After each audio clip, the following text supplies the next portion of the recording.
GPT 5.6 is not one AI model, it is three models with three different jobs. In the next few minutes, I will explain what Sol, Terra, and Luna mean and which one you should choose. Hi everyone, welcome back. In this video, we are going to talk about GPT 5.6. This release is not just one model, it comes as three different models: Sol, Terra, and Luna.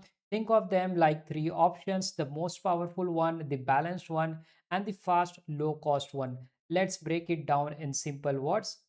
One generation, three tiers. The main point is simple. GPT 5.6 is a family of three models.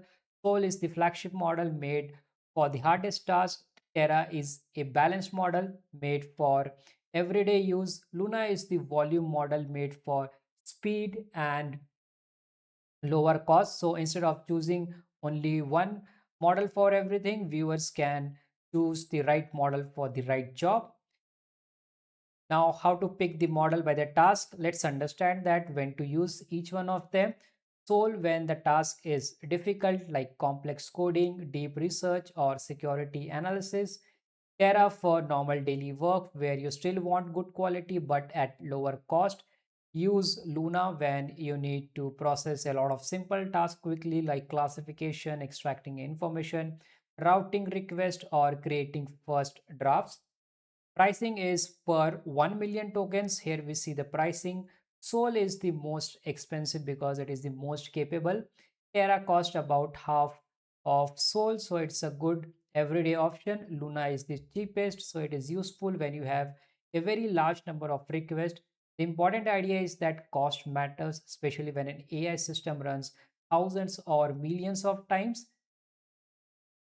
It has also introduced two new compute options, Max and Ultra.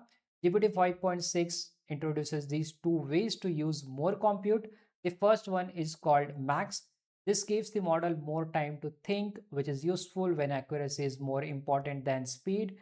The second one is called Ultra. Ultra can coordinate multiple smaller agents to work together. This helps with long and complex tasks like big coding projects or research work. Let's also talk about the coding benchmark results. This slide shows how benchmark results for coding different models. Here you can see on the left hand sides and their score. Sol Ultra has the highest score in this chart, followed by Sol, Luna, and Terra. They also perform strongly for their cost level, but we should read benchmarks carefully. These numbers are reported in preview, and benchmarks do not always show real world performance perfectly. So they are useful, but they should not be only things we should use to judge a model. Capability per token. The real story is not only about getting a higher score, it is about getting better results while fewer tokens. Tokens are what companies pays for when using AI models. So if a model gets a good answer using few tokens, it can save money. This matters a lot for AI agents that run many times every day. We also have to talk about the cyber and safety. More powerful needs stronger safety. As AI model becomes stronger, safety becomes more important. This slide explains the guardrail around cyber use. The model is trained to refuse harmful cyber requests. There are also real-time checks while the answer is being generated. Account level review can look for repeated misuse, and large scale red teaming is used to test weakness. In simple words, stronger AI needs stronger protection. Gated preview. Here is the plot twist. GPT 5.6 is not available to everyone immediately. According to the slide, it launched first as a gated preview for selected partners through API and codecs. The wider release is expected later, so you cannot access it yet. That may be because access is still limited. How to choose?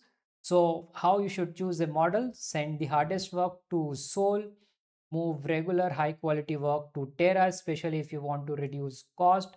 Use Luna for simple and high volume tasks where speed and price are more important. Also, because access may be limited, it is smart to keep backup model or second option ready. Final takeaway. The final takeaway is this: GPT 5.6 is a family, not just one model. Sol raises the performance level. Terra gives strong quality at a better cost. Luna supports fast, large scale work. The new skill is routing, knowing which model should handle which task. If you found this explanation useful, please like the video, subscribe to the channel, and comment below with which model you would use the most, Sol, Terra, or Luna. Thank you for watching.